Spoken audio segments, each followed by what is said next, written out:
our regular board meeting. If you can join me for the Pledge of Allegiance. I pledge allegiance to the flag of the United States of America and to the republic for which it stands, one nation, under God, indivisible, with liberty and justice for all.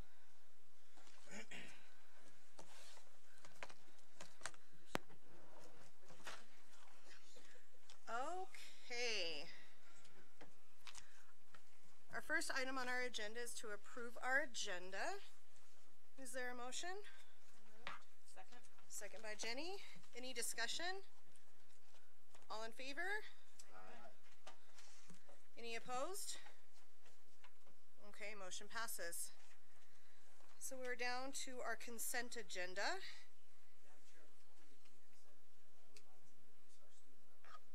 Oh, great.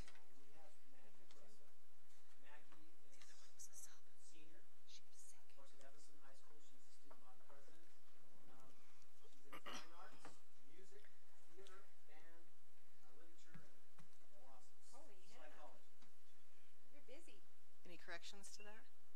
No? No?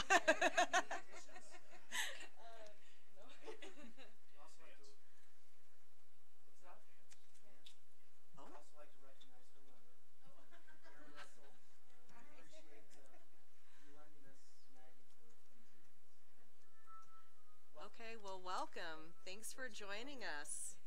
Is there anything like you would like to share with everybody? No? We'll just put you on the stand to begin with. Okay, thank you. Okay, so we're down to our consent agenda. Is there a motion? Second. Any discussion? Okay, I need to abstain from approving check number 104449 in the amount of $7,290 and check number 104581 in the amount of $925 to Two Guys Flooring. Any further discussion? All in favor? Aye. Any opposed? Motion passes for the consent agenda items. Down to our discussion items. First item is our lifetime of service stipend discussion.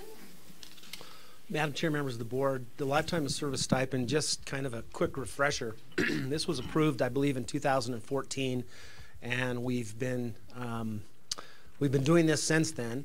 The lifetime of service stipend is to recognize the service of individuals who have provided service for over 25 years in our district.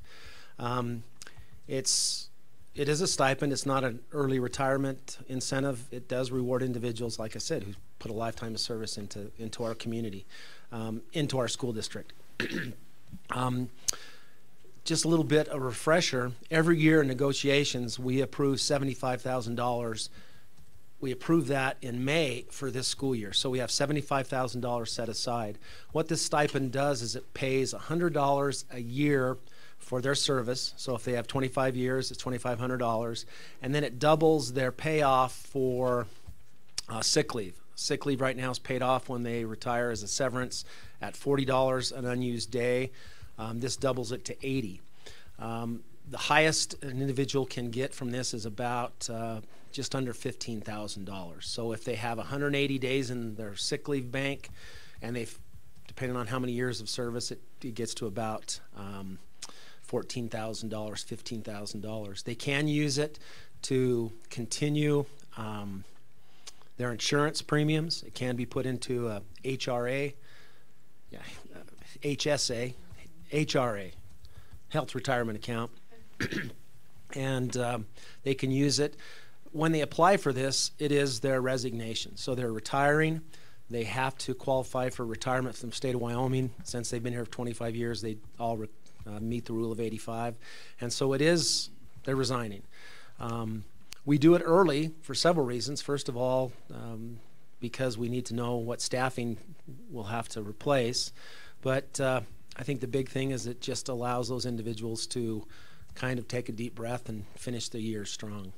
Last year we had, just a second, last year we had 14 individuals take it. If you remember, this is set aside, 5 certified and 5 support is really our target. But each year it's different because of the number of leave days they have left and the number of years of service they have left. So last year we had 14 take it, 5 classified individuals, and then the rest were certified. Of those 14 that took it, 1, 2, 3, 4, 5, 6, 7. 7 of the certified positions were not rehired. So it is a significant savings to our district. So that's the other part of this, is if you have an individual on the high end of their experience, high end of the salary, and we can replace them with someone on the low end of their experience and low end of the salary, it is a savings to the district in times of financial stress, which we're in. So this is not to be approved tonight, but I'm hoping you'll allow me to get this out to the staff. You can approve the application going out at the February board meeting. This is actually approved at the March meeting. And then individuals who have signed up for it, they have to the last Friday of February to apply. Then after the board approves those applications, they have 3 days after that to withdraw if they choose. I anticipate at least 10 again. Yeah. Last year the amount of money was $88,000, so we went over our $75,000, but we made up the difference between $75,000 from the general fund. So it was a smart thing to do, I think. So. There'll always be this limit.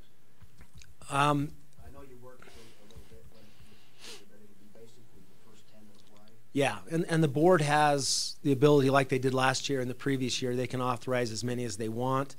I'll show you the dollar values. I think right until the very last minute, we only had 13 to apply, and we were under the 75,000. So the 14th applied, and it was just made sense to let them all go. That's correct.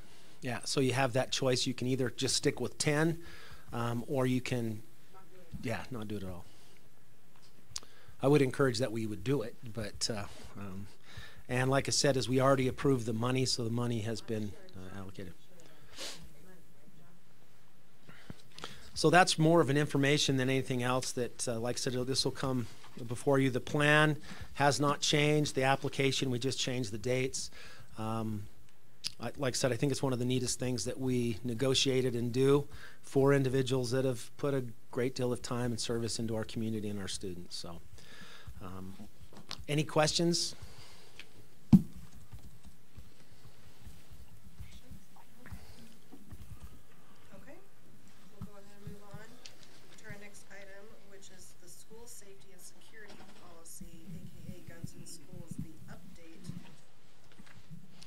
I'm going to come out here for this one.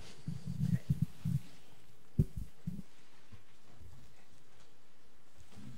Really want to come up? Let's see.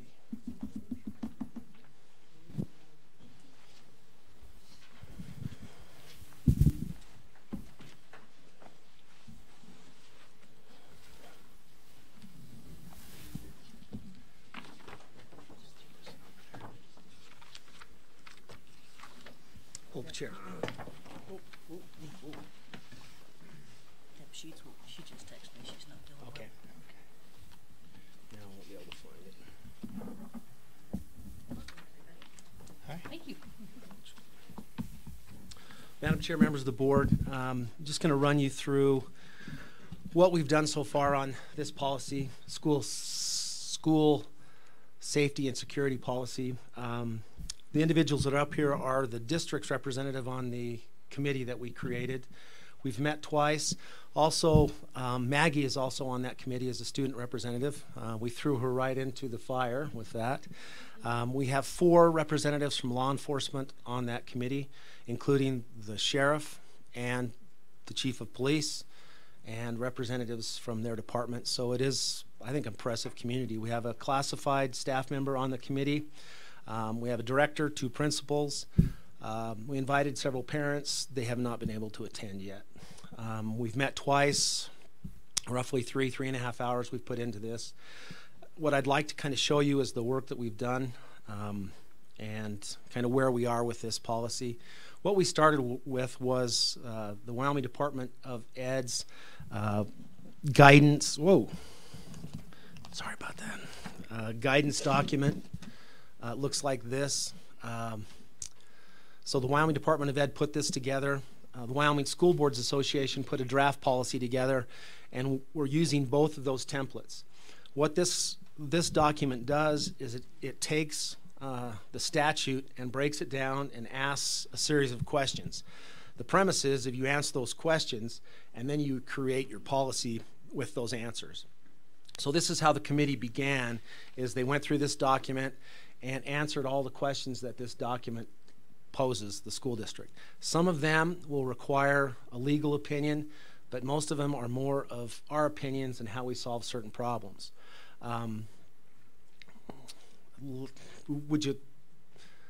I gave you a copy of this. You have this in your board packet. You have in red are all the answers that we've come up with. So once we went through that, once we answered all those questions, a lot of them are technical questions from law enforcement, and a lot of them are more questions for, I think, the district in terms of how are we going to manage this, how are we going to apply for this, questions that are in the statute. I think, like I said, it made it fairly easy. I took those answers and then took the Wyoming School Board's draft policy and just filled it in, point by point. It goes by every bit of the statute. And it's actually, I think, pretty straightforward. The information that we talked about in terms of the application process, you'll see that I also attached CKA 1, R1, Regulation 1, which is the application. CKA R2 is information about firearms. CKA R3 is information about ammunition. And CKA R4 is about training.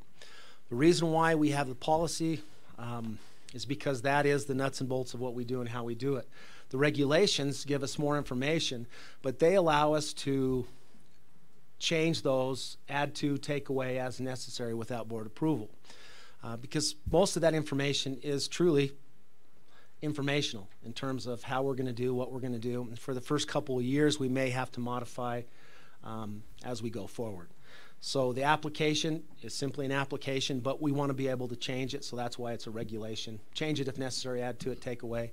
And we want the board to be able to go through those and make suggestions and changes as we go through this. So you do have a draft policy.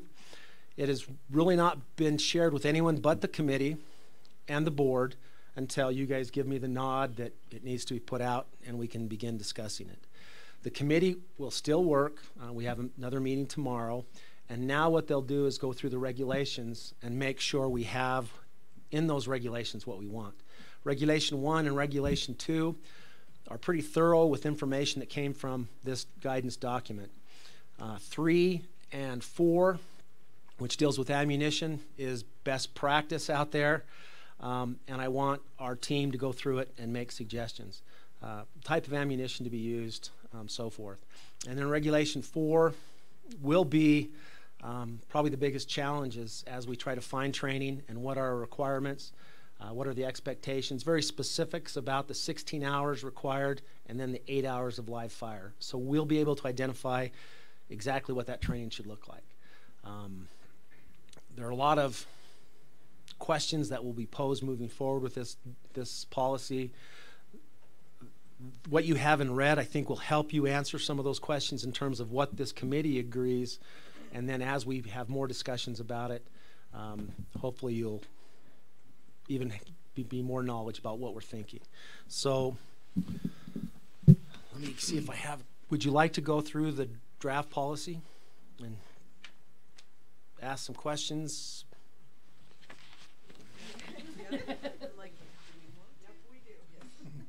And just for my own edification, I'm assuming that the initials CKA just refer to the section in our overall policies, and it doesn't stand for anything else? Nope. Okay. Just checking. Hey, John, you know where the dongle went? No, the other one. Special one. Sorry, I thought I left it here from last night. Can't even think of something.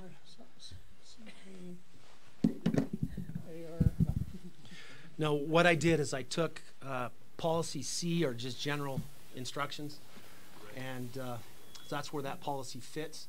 There is no existing policy at this point. So I just gave it a number. Yes. So give me just a second here. Hopefully I have to change this. It shuts off so fast.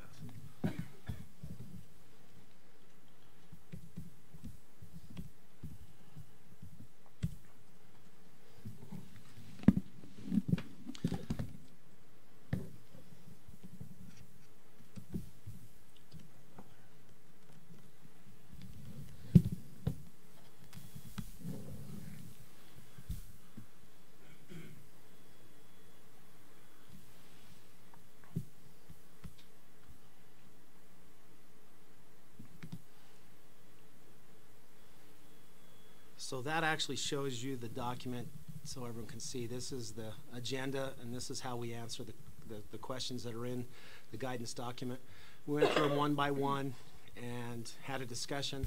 Some of them aren't, because of our recommendation as a committee, they're really not relevant. The statute allows volunteers to concealed carry. The committee doesn't believe that volunteers should conceal carry in our district.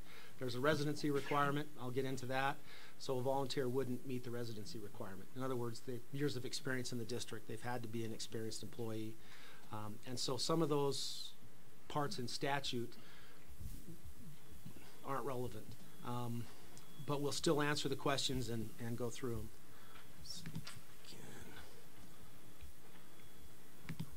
Sorry, I know I haven't, this is it right here. So how would you like to just want to go through and hit, I guess, the main points? As I read through it, I think it, like I said, it's very straightforward. It was developed by Wyoming School Boards, which means it was vetted by their attorney. We will still run this through our attorney and make sure we have the wording correctly. I did make some changes because the committee sees things a little differently than what's allowed. The draft policy requires you to make choices. We've made those choices in this policy. And the first one deals with employee. Yeah. Just one thing. As you go through this, will you let me know which ones you changed? Okay. If I can't tell how. Oh, where's my- Just to know what part of it's not the policy that the School Board Association did.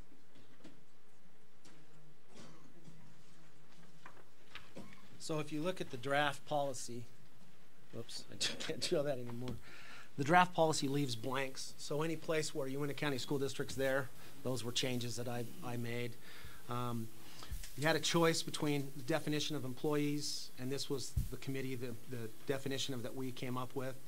So again, it's basically the same. We fill in the county, but employees employed by Uintah County School District #1, including but not limited to the superintendent, assistant superintendents, principals, assistant principals, teachers, guidance counselors, librarian, teachers, aides, prepared professionals, coaches, business managers, secretaries, or administrative assistants, janitors, and bus drivers. For the purpose of this policy, classified and other at-will employees shall be deemed to be employed under contract even if they do not have a written, implied, or other contract with the school district. The review, consideration, and approval of the application by an employee to carry a firearm shall in no way be construed to alter the at-will status of any employee. So we felt it was important that not only certified, but also classified employees could apply, train, and qualify to conceal carry.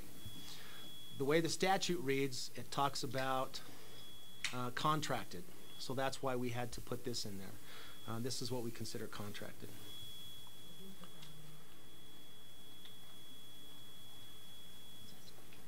Yes, is that me? A little bit, that's squeaking a little bit. I just wanted the mic. Is that your hair? Yeah, is that my? Could be, huh? So the next section, like I said, these are the definitions, and these are pretty straightforward. Firearm, shall the purpose of this policy shall mean any weapon which will or is designated to or may readily be converted to and expel a projectile by the action of an explosive. So this is actually out of our other weapons policy, this definition. Of course, the school district is Uintah County School District #1. School property shall mean all real property, buildings, facilities, and structures owned or leased by Uintah County School District #1. and shall also include vehicles owned or leased by the school district. So again, just some specifics. The reason why it's specific about a vehicle is a district employee that has been approved to conceal carry may have to drive a school vehicle. So that is considered school property. Application requirements. There is a lot of modifications to this one because our application process, if you recall our initial discussions, we want to go above the minimum requirements in statute. So this is the application requirements. And Kim, I do have a copy of the draft policy if you want, so you could, it'd be maybe easier that way, so you could see as you went. I picked that off of board docs. I don't know why I didn't. Was it put on board docs showing where the changes were? Did it show? No. Oh, okay. Yeah, because it was, yeah. You just have to compare the two documents. Yeah. I would like to do that. Okay, let me hand that to- okay. I just like to see it. Thank you, sir. So application and requirements. This is probably, I think, some of the biggest issues. I tried to take kind of what we talked about originally in this discussion with the committee, and this is what we came up with. Any person employed under contract by the school district who wishes to carry a firearm school district property shall submit an application. There is a copy of the application. That's a regulation. The application shall be signed by the employee and sworn under oath. Still working on that a little bit. The board in its sole and absolute discretion may approve, deny, or approve with conditions such application. For any reasons based on the board's determination of what is in the best interests of the school district. The board may limit the number of persons who carry firearms within the school district or within a school. And we did talk about that when we had our original discussions. This is the employment, this is the application minimum requirements. So any person employed under contract by the school district who wishes to carry a firearm on school district property shall satisfy the following requirements. The first one is the residency requirement. Employee must meet a residency requirement of 5 years of employment with Uintah County School District number 1. This could be set at any number. This is what the committee agreed to. Could be higher, could be lower. Part of this is lower than that. 5 years, if they're going to ask for a letter of reference, it would come from us. We know the individuals after 5 years. Any probationary period, which talks about statute, well, this is past the probationary period, so 5 years does establish a minimum requirement. We will know the employees at that point. B, employee must be in good standing and shall not currently be on nor have been on any plan of improvement within the last 5 years. So again, it's an employee in good standing for at least the last 5 years of service or the first 5 years of service, depending on their experience. C, the employee shall submit a psychological suitability exam by a provider selected by the Board of Trustees. Results will be submitted by the provider to Uintah County School District before application will be considered. So even before, this will be one of the first steps, is a psychological evaluation before the application would ever be approved. So it's part of the application process, but it has to happen before we get final approval. That's probably more words than I need to say on that. D, the employee must possess and maintain a valid concealed carry permit issued pursuant to Statute 68104 and must submit a copy of such permit with the application and must submit all renewals of the permit during the same time when the employee is authorized to carry a firearm school district property. The statute is very clear that you have to have a Wyoming concealed carry permit. The committee also believed that we should not reciprocate with any other state. They have to have Wyoming. And that's what I was gonna ask, whether Colorado or Nebraska or Idaho. Well, in Wyoming, you're not required to have one. To conceal carry, you are. You could carry it open carry. Yeah, you can carry it on your hip. I think that that's only to cross state lines, I thought. Actually, she's crossed it.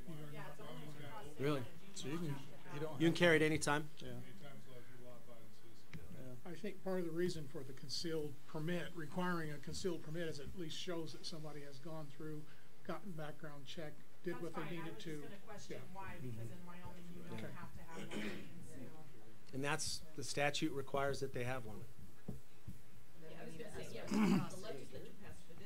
Yes. And the reciprocity agreements change by state all the time.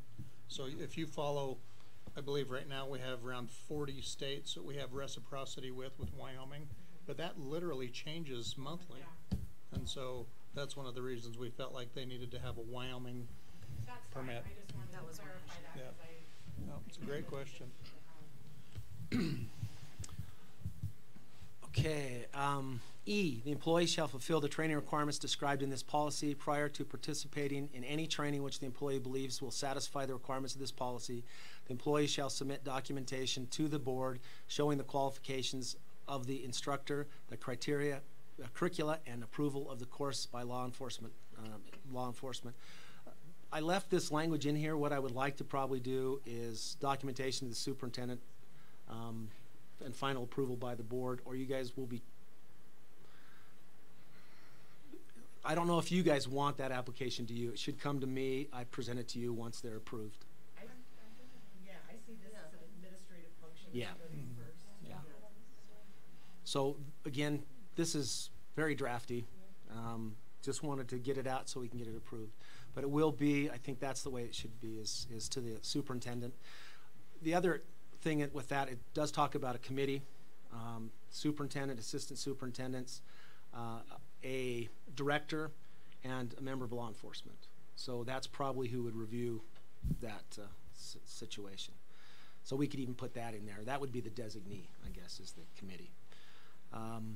So first, prior to carrying a firearm or school district property, complete an initial training course comprised of not less than 16 hours of live fire handgun training and 8 hours of scenario-based training using non-lethal training, firearms, and ammunition.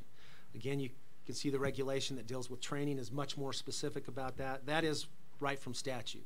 So that's the minimum requirement, 16 hours of live fire and 8 hours of scenario-based. 2, therefore the employee shall provide documentation of qualification and recurrent training of not less than 12 hours each year with an approved instructor. So annual recertification requires 12 hours. So, is that something we're going to provide, or they're going to have to do that on their own after the first year? We'll get to that, but this, Well, yeah, answer that too. I mean, if Okay. you're gonna get to that, that's fine. But my other question was, I know we had talked at one point about not just going with the minimum training, especially in the shoot, don't shoot kind of live action scenarios. And I'm sure law enforcement weighed in on this, but I believe that there is like a 40-hour course in Douglas for this type of thing that They won't train us. They won't train that they won't do it for you guys. No. Not schools. So that was my question. No. I'm sure you guys talked about it, but why? They're why is that refusing to in do there? that. So what we're really coming into is it's really hard to find the specific kind of training. And so, yeah, you know, if I want to do it, for example, then I have to go and find my, you know, the specific training that meets that. And there's not a lot of training that actually talks specifically about this kind of stuff. And so we've had the police department actually really looking into that for us. And so Because I know when the legislature was passing this, Douglas had created sort of yeah. that kind Well, of they had training. talked about it initially, but then all of a sudden, as soon as it passed, they backed out of that in a hurry. Okay, So, that explains it, because I so- know that they were Liability. drafting it and yeah. reading it. So part of the thing too that we talked about is for people that really want to do this, if you require a 40-hour training, I'm looking at $2,000 or $3,000 out of my own pocket to do this. Right. And then all of a sudden you've just priced everybody out of it, if that makes sense. And so Jenny's question is answered in the policy just further down. I can answer it now. It has to be a combination, or no one will be able to afford it.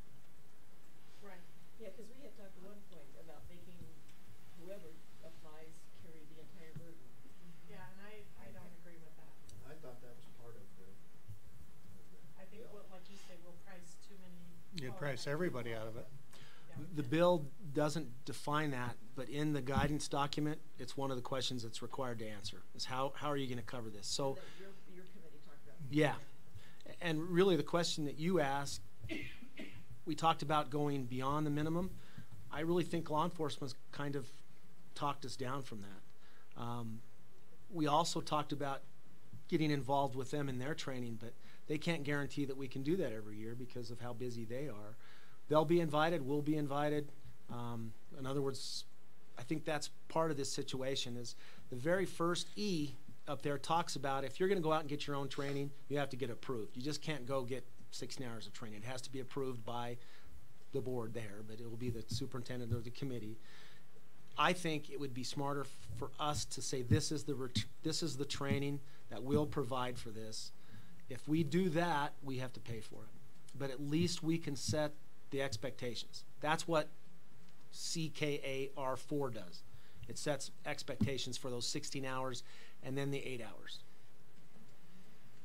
Does that make sense? Well, let me keep going because there's other expenses involved. I do Yes. too. I think, and we talked about that. Yeah. Well, that's one thing law enforcement, again, they've been excellent. What they've said is if you provide the training, you can control the costs. $40 to $60 an hour for all of the individuals there. But if a single individual goes and set it up, there is no cost containment. It's $1,000 for the training. So it probably would be more beneficial for the initial training to be paid for by the district. And that's the other part of this is, remember, the ultimate decision if they carry is the boards, and that is also after they've already participated in training. Yeah, so I think that's the fair thing to do. It's easier for us to say no if we paid for and committed to their training, because it will be pricey and time consuming. That's the other part is time. Well, and I'm assuming, Ryan, that this committee has talked through this and that, or we can answer this. One of the concerns I would have is if we are providing the training and paying for the training, what kind of liability does that impose? Is our insurance carrier going to cover us? All that kind of stuff that I'm sure Jeff has looked at, but. Hasn't yet. We haven't even provided this to anyone. Those are questions that have to be answered. Right. We have contacted our liability carrier, and there are carriers out there that will do this, but and there are carriers that will not do it. Our current one is uncommittal. They want to see this policy first. Yeah, they want to see that we're going to be thorough, and part of the training, I think, is the big part of that. What is the training requirement component?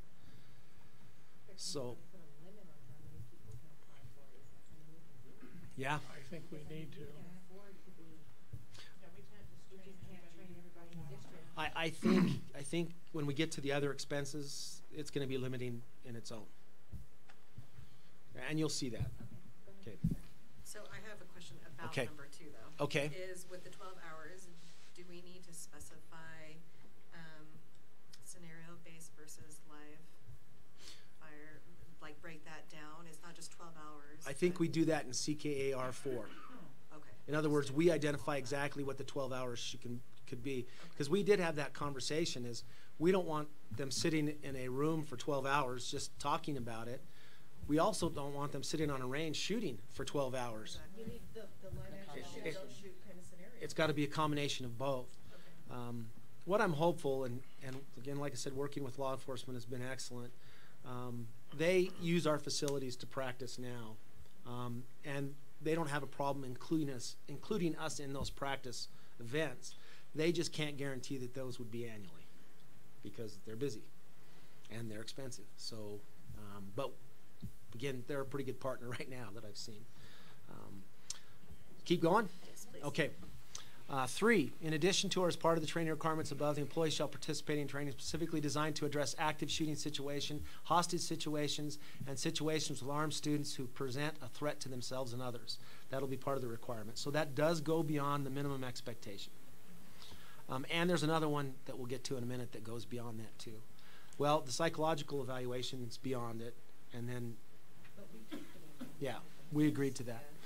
So F, all expenses for the psychological suitability exam, concealed biometric container or lockbox, and initial training with associated costs shall be borne by the district. Let me keep going. And all expenses including but not limited to firearms, ammunition, holster, annual training, and any other costs incurred to satisfy. So in other words, the initial training, the psychological evaluation, and we will purchase the biometric locks. That was a recommendation from law enforcement. Therefore, we can control the quality of box. And we'll also control where they can be mounted and attached and how they're mounted and attached. So we thought that was smart. All other expenses, including but not limited to firearms, ammunition, holster, training, and any other cost incurred to satisfy. So the other cost that the employee will have to take on, of course, is the cost of a firearm. And we're specific. They only can have certain firearms approved, and they have to be recertified annually. That's in this too. Ammunition can only be a certain type. They can't make their own. Yeah. And the holster has to be approved. That's how specific we've got into this. It has to be a deep conceal, and so it has a specific holder. The annual training will be expensive. That's the 12 hours that they'll be responsible for, and then the cost of any recertification for their concealed carry permit. Are we going to require that, sorry, I should turn this on. Are we going to require that annual training be done within the state of Wyoming, or can they run to Salt Lake to do it? We're going to have to be able to go to the Wasatch Front. Okay. Yeah, Okay. there's I was going to almost, say, I think there's a lot available down there. there's a lot available close, but there's very little. And that's why I would, within the but that's state. what I would hope, just Yeah. economically, that you would Yeah. allow that, so. And we'll get to this too, but one of the big issues with this policy is confidentiality. Maintaining the confidentiality of our employees is critical. So having training in Salt Lake may be a better option. That will help the confidentiality part. Allowing us to kind of dictate that annual training, I think, is also important. In other words, they just can't go down and get a willy-nilly, non-approved instructor to give them 12 hours. So we're still keeping our hand in the pot, in other words, requiring that they get quality training every year. So we'll keep going, if that's okay. Oh, and the other expense is the idea that last sentence is to whatever they need to do to stay in legally with state federal law shall be borne by the employee. G, each employee who is approved by the board to carry a firearm or school property shall keep and maintain a firearm on his or her person at all times or in a concealed locked biometric container or lockbox within the direct control of the individual at all times. One of the big issues that we've talked about, will they always carry, will they not always carry? The committee probably had a pretty long discussion. There's different feelings about this. The other district that's working on this now, they're basically requiring that they carry all the time. It's in the lockbox. Yeah. I agree with that. I think it needs to be on them the majority of the time, but I understand there's also instances where, you know, they may need to use a lockbox, and that would be the next best, next best thing, but I still think they need to have it on them all the time. Well, and even the committee has varying views, right, Merle? About this one. And again, if it's okay, I'll just kind of share what I'm thinking, in my opinion.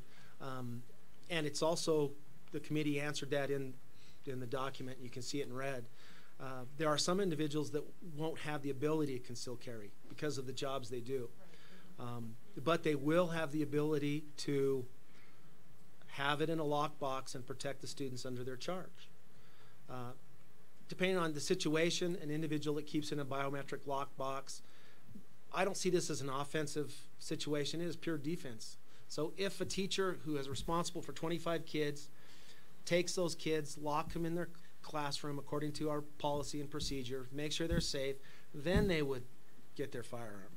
We don't want them to get the firearm and leave those 25 kids unsupervised. So, or just leave the kids unsupervised. They have a responsibility for those kids. There's also employees in the school that do not have the responsibility to maintain the safety of kids directly. They don't have a classroom. They would probably be the ones that would conceal carry, to me. I think it's situational.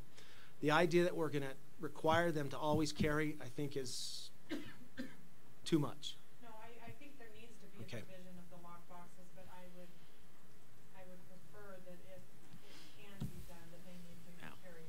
I'm with you. That there's a preference that you can't, I mean, can we write something into the policy that says preferences? Yes, they'll actually identify it on their application, that they'll prefer to carry or keep in a lockbox. But can we say we prefer District prefers. the district? I mean, In policy, you guys can say anything you want. But then the So lockbox this, can be again, used. this is in response to kind of where the committee came to consensus, is we're going to give, and the way I see it, the employee has a choice. We're allowing them to conceal carry on our facility. We're not requiring that they do it every day. the other district that I've seen are required. Even to the point where if you don't bring it, you have to notify your principal. Again, Why are we not requiring it every day? situations. Situational, I think. we force our employees. Yeah. That's such a huge responsibility. In Cody, they, Taking that yeah, responsibility. in Cody, they call them sentinels, and so it's, you know, it's almost It's a like they're- different, totally different attitude. Yeah. One of the, somebody, I don't remember who, brought up the point that if you're coming to work and you're feeling, you have a cold, you're not feeling all together well, you're not thinking all that straight, but you feel well enough to come to work, do you really want to be carrying at that point? I personally do not like lock boxes, but I also see the need for them in a school district. I would never use one, probably, but, you know. Well, and I suppose that if we are the final decision makers on who to approve and they've checked a box saying, I don't want to wear it, I always want to keep it in a box, that can be part of our decision making, Exactly. but.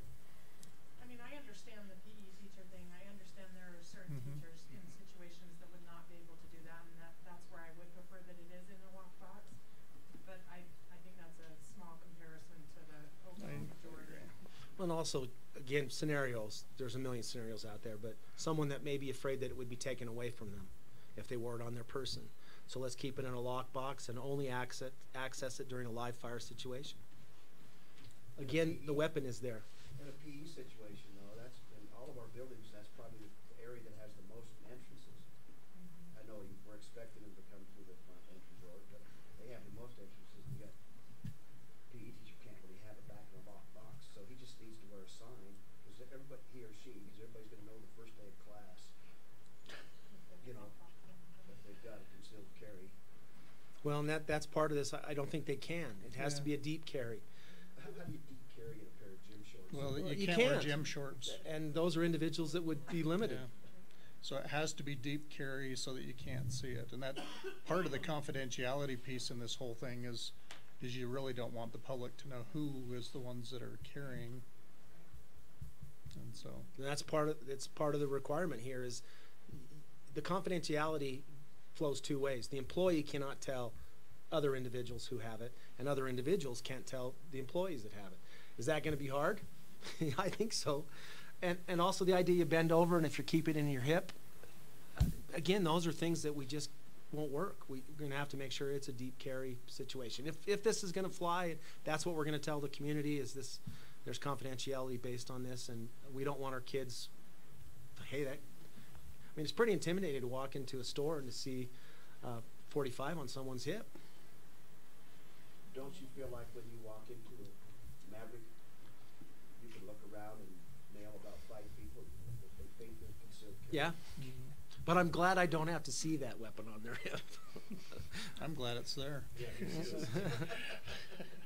I think. What a wonderful So country that you allows see, us we to do have that. varying opinions on the committee, Well, which is I'm healthy. saying I disagree with it. I I'm know. just saying, And I the think the task of keeping this, yeah. Well, I think that's part of this process is how are you going to deep carry? Can you have, in the job that you do, can you deep carry?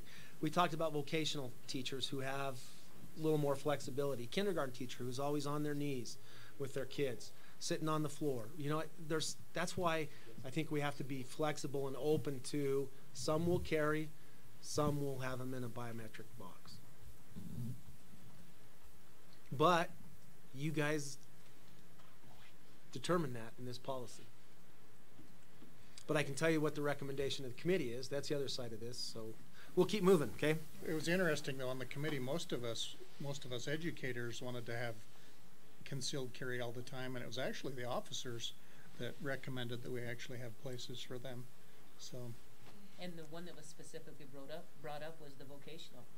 If they're doing something and a kid sees it and they're occupied working on a mechanic car or something, and you know a student takes that was a concern that they had if it's not that deep concealed. No, I agree. I Yeah. agree we do need to have the lock boxes. I would have a preference that if it can be done, they need to carry. Yeah. I'm with you. Yeah. So we're at H, right? Yes. In the event that the employee is not able to conceal carry due to a medical or personal reason, the employee shall notify his or her direct supervisor, administrator, as soon as possible. If the employee is prescribed any prescription drug by a physician that would impair the employee's ability to carry, he or she shall notify his or her direct supervisor as soon as possible. And so this one bothers me. This is one that was added, part of the policy here, and I'm probably opening a can of worms here, but I don't think, you know, if the employee is prescribed any prescription drug by a physician that would impair the employee's ability, well, who's gonna fall if that prescription is prescribed is gonna impair that person? The person that's carrying the gun, the physician, the school board? That's opening a can of worms right there. I mean, you can come to school and a couple of aspirin is not gonna impair your ability, but what happens if you're taking? And I think that's probably one we need to put in to one of the regulations. But I think the way I would view this, Kim, is that, you know, when you pick up your prescription bottle, those It tells you medications that right are gonna impair your ability to sort of operate vehicles are gonna have the little sticker that says don't operate vehicles. I get that. And if it has that sticker on your pill bottle, maybe you should tell somebody. I get that, but I mean, do you make a point of taking a prescription and sharing with somebody, hey, I just took a prescription What's that? today? I They don't. still, Well, yeah. that's my point here is, But that if are you're- they gonna come in and? All of my employees have to do that. I was gonna say his employees have to do it because of their CDL. Have to do what? If they get any kind of prescription that would affect them operating in the machinery, they have to come to me and I photocopy it and I call the You do. medical review officer. Well, it becomes tells me reason for they can do it. What happens taking if it you find out away from them, right? didn't disclose? Dismissed. I was You gonna can say only do that's so much, and if I found out terminable that they action, didn't do yeah. it, Well, I guess that it would be a termination. That paragraph needs a little bit. Well, I'm sure it needs more, but I'm glad it's in there because otherwise there'd be no indication that there are certain times that you need to self-decide not to carry. I agree with that. Yeah. There's that one occasion. And I do think, we haven't had time to talk about it on the committee yet, is I do believe that individuals that are approved need to participate in our random drug testing. Oh, absolutely. If that isn't safety sensitive, I don't know what is.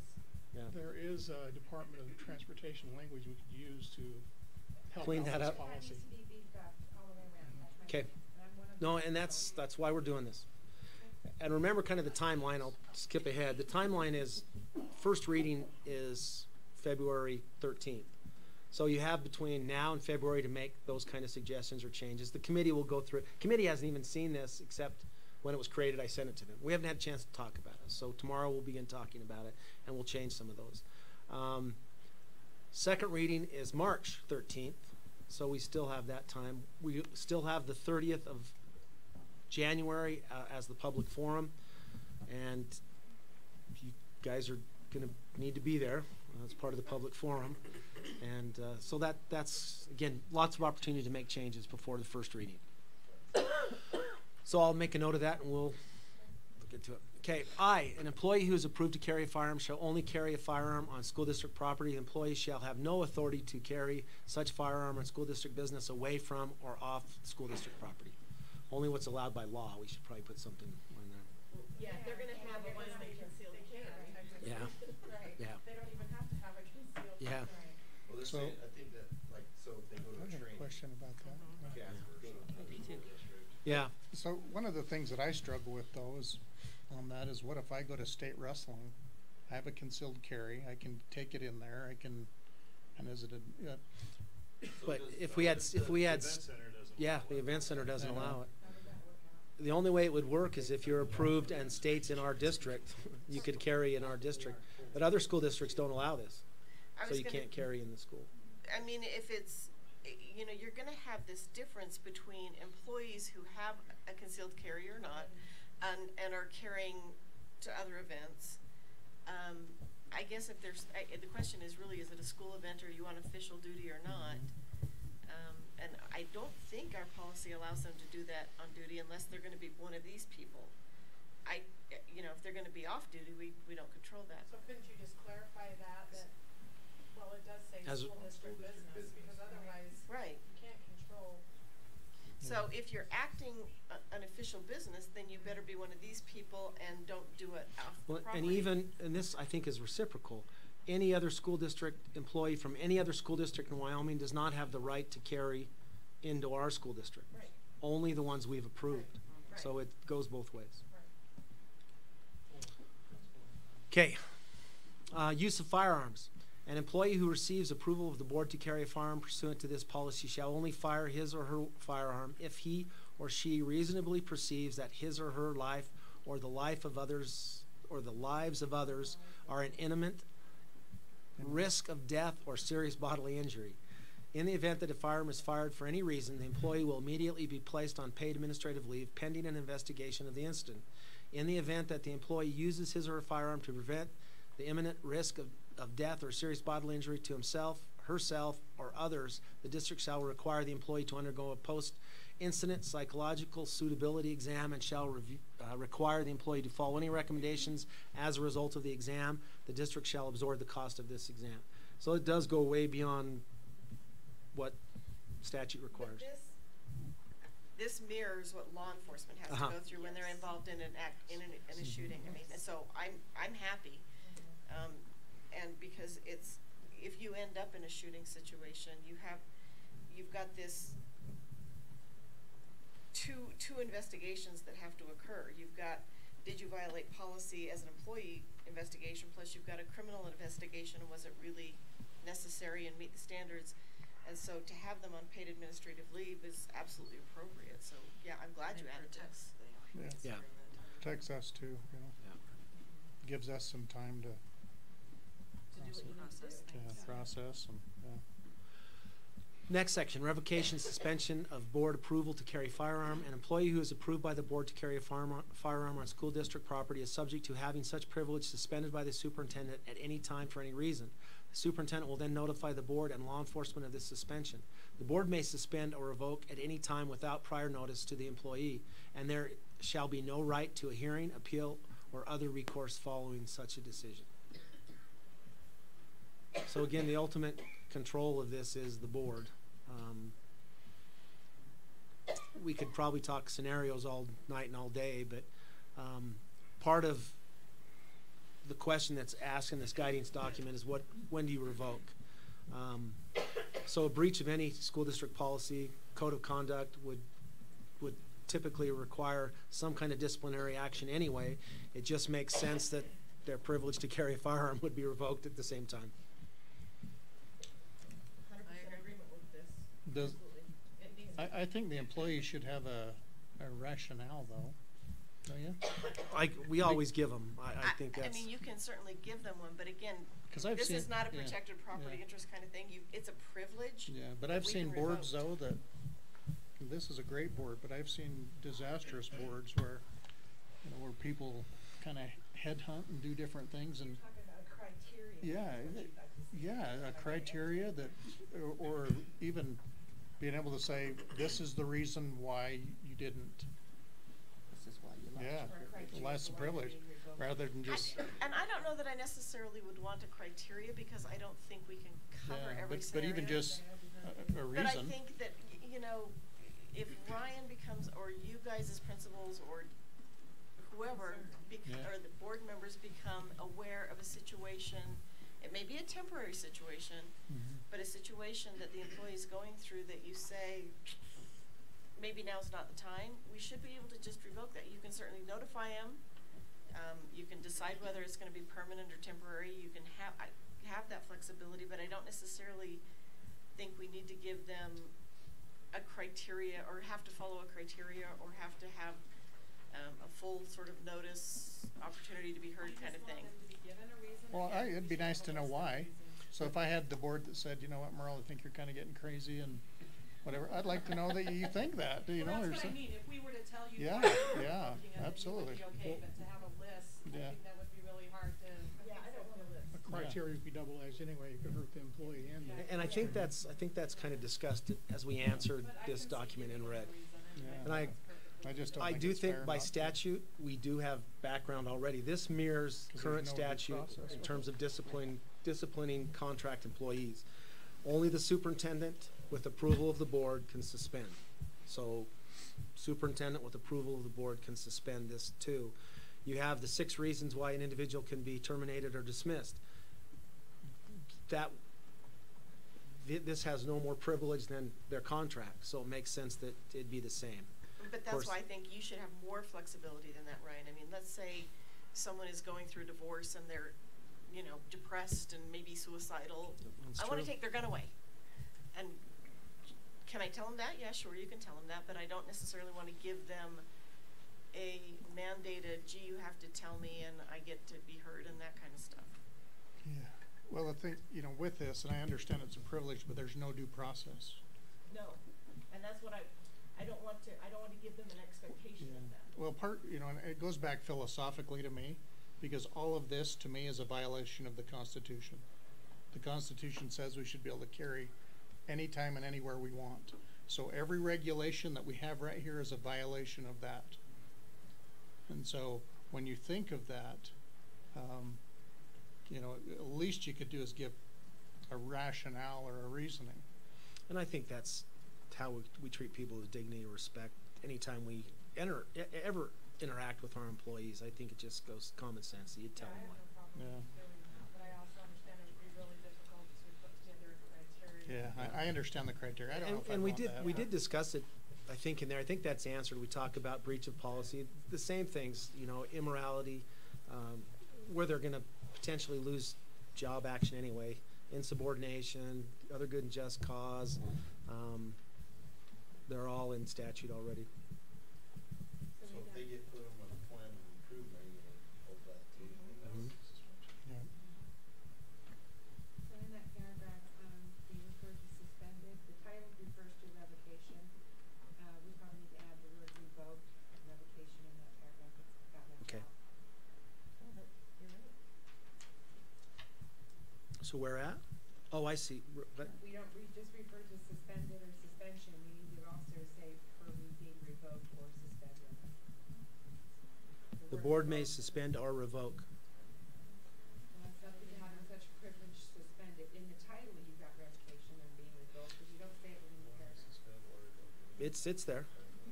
Yeah, but in that, there's no- in that second line, probably subject to having such privilege suspended or slash revoked. and Okay. add or revoked. Okay, makes sense. Yeah, and then in the next sentence, I think too. Yeah. Right, exactly. Okay.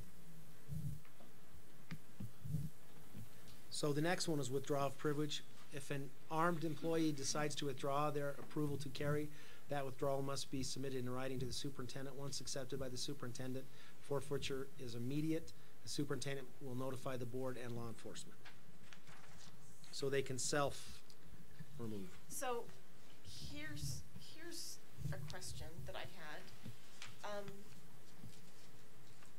When an employee comes in and applies for this and gets approved and is now obligated, quite frankly, to carry in the school, and they decide they just don't want to and stop doing it without necessarily going through the notification stuff, is that an offense that would jeopardize their employment? Is that something we would discipline them for? I don't think so. And that, We need to know that, though.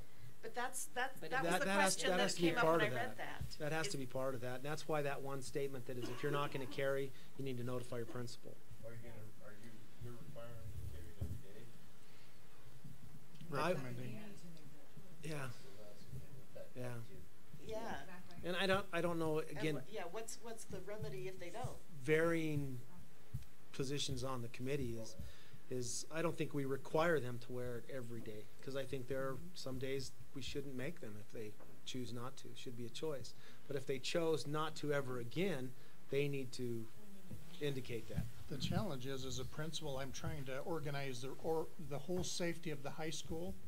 But he's gonna do assignments based on that, And yeah, so you kind of do. And so if I had a day where only one person out of, let's say, 10 decided to carry, that really changes the dynamics of the safety and the plan. There needs to be something As- that they inform the principal. It is, Yeah. And that was really my question, is that every day they don't, they need to notify the principal. And I so think that that's you why can Cody went adjust- there. Adjust the assignments, but also if you've got a history of all these days now where they're telling you I'm not, Yeah. at what point do we say, okay, well, you agreed, but you're not, so we're gonna, or is it just that we take that privilege away?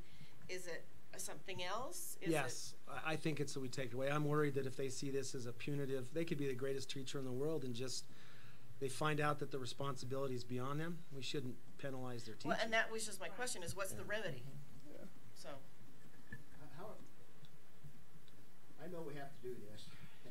I'm a concealed carry and all that stuff, but I just see so many holes in everything. Yeah. How are you gonna move science teachers down to the foreign language area if you don't have any foreign language teachers willing to carry, and it's all science teachers? How do you balance out your buildings? That's, And how do you that's a good question how that do you hold anything that you can do voluntarily and pay for against them? I even wonder about if the teacher's on an improvement plan. There's been some pretty good people that you want in the hallways during situations that might be on an improvement plan because they fell behind 3 weeks or something. but I think that's the lawyers coming in saying, yeah, we, you know, but I don't know I that. think it depends on the improvement plan a little bit too, but I don't think you can establish a perfect pattern of employees dispersed exactly as you want in your district regardless. And Yeah. I think you're gonna have to use the application process to approve as many people as you want, but try to approve those that are in areas that you want. And you're only gonna be able to do that so far anyway. And I don't necessarily want this to be, a disciplinary kind of offense. I don't want that. But we do have other policies that say if you violate any of the school district policies, then you could be disciplined, and that's why I asked the question, Ryan, so. But it is important that they understand that we know that, and if for someday they don't feel like they Yeah. wanna carry. there Just let us know. something And I do where think they that's inform. part of the application process, especially someone who's not gonna carry is not gonna spend the money to get 12 hours of recertification credit at the end of the school year. So, part of the unknown with this is gonna be the impact of the employee. Then the responsibility of carrying a weapon on them at all times. I mean, a police officer and a sheriff's deputy, they take that responsibility. They know it, they're trained, they have confidence. School district employee, I don't know if they're gonna have the same level of that. It may be, after a while, just something they don't wanna do. So, we have an initial expense into it, but again, that's why we're sharing this cost. So it's, I guess I'm gonna appreciate anyone who's willing to do this, cause it's gonna be a little bit hairy. One other so. question, and you may answer it somewhere else. 'Kay. That deals with us putting in the expense. Mhm. I know a lot of times companies will do like education assistance where they'll pay for your education on the condition that you continue to work for us for 5 years, and if you go away, then you have to pay us back. Are we gonna do something like that for this because we are laying out the expense? Are we gonna require that they continue doing it for 3, 4 years or whatever it may be? Or pay us back if they don't? I think and again, committee hasn't talked about that, but I think the obligation should at least be 12 months. Okay. Because they're gonna be responsible for the next outcome of money, which would be the renewal. Yeah, they'll I'd like have- to see at least a guarantee of some Yeah. amount, whether that's 1 year, 2 year, so that we feel like we're getting the bang for our buck. I think if you required 2 years, you'd have to pay for that second round of training. That's what I worry about. So 1 year, I think that's no-brainers. We're putting this commitment in for at least 12 And then months. if you have one of these teachers that decides after 3 months that they don't wanna do it anymore, do they pay us back for the cost of that training? We could look at that if the board wants to. it's a good point. That does happen frequently in every business. It does. Firearms and ammunition. Employees shall advise the board of the make, model, caliber, serial number, and such other information the board may request about the firearm the employee wishes to carry. The board reserves the right to approve or deny the firearm which the employee wishes to carry. Yeah. And you can see that that's regulation 2. We've spent a little time in the committee talking about that, a required weapon, the type. I think we're pretty set on that. It has to be a well-known manufacturer, has to be no modifications. They can change a sight or a grip, but that's not an internal modification. We even Have that turn it into an automatic weapon modification. and the recommendation is a semi-automatic pistol, so they're already semi-automatic. But yeah, there no changes like that. That's in that regulation. I think it's pretty well done. So is this And- something that will also be given the local Yes. that much information. They'll Yeah, be just carrying what they have. It's coming. Yeah. So like, are you gonna have them give you a list of what they're gonna carry? Well, Yeah. Like, so, just depending on what I wear, depends on what I'm gonna carry. yeah, so for example, one of the things that really helped me, that I didn't even understand, I've been around, is their weapons and ammunition that meet FBI protocol. And what that is, so, you know, we had talked about like a 380 auto, which is a smaller one.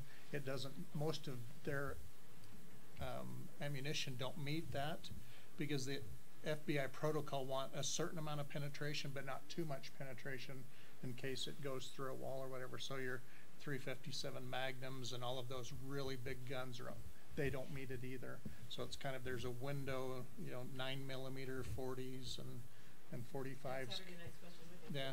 Some kinda meet it revolvers, 30, yeah. There's a few that meet it, but, and then even the ammunition, there are all these, you know, the FBI protocol, so the ammunition and the weapon have to meet that, so it is kind of in that middle range. Just, honestly, it's for safety reasons, I think, so it's good. That's in, like I said, Regulation 2 and Regulation 3. Regulation 3 is ammunition. The experts on the committee will help us with that. I borrowed this from other places, so hopefully they can make that better. So we really haven't gone through that one, but it's pretty clear that they can't just make their own ammunition. It has to, again, be a brand that's widely known and approved. Notice of approval, confidentiality. After the board approves an application for an employee under contract to carry a firearm school district property, the superintendent shall notify the parents and guardians of students attending school in the district of the ability of employees to carry firearms and the rules and regulations governing possession. So that's part of the statute. We need to notify parents that we've approved this policy and that we will have unidentified employees that can carry.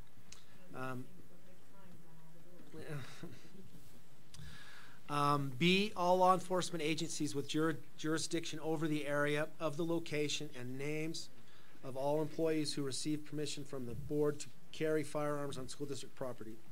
So that will be an annual part of this process, is notification of local law enforcement of who and the location of who's carrying in the building. With a big confidential, not subject to public disclosure, Yes. Freedom of Information Act kind of stuff. Yeah.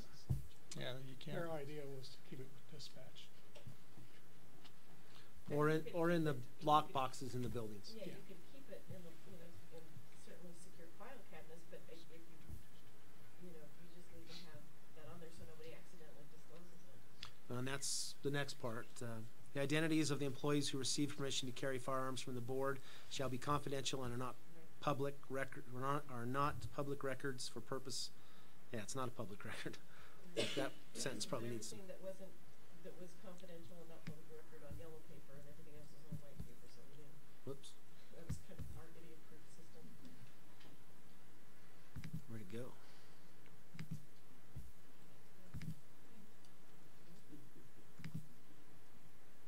Did I delete it?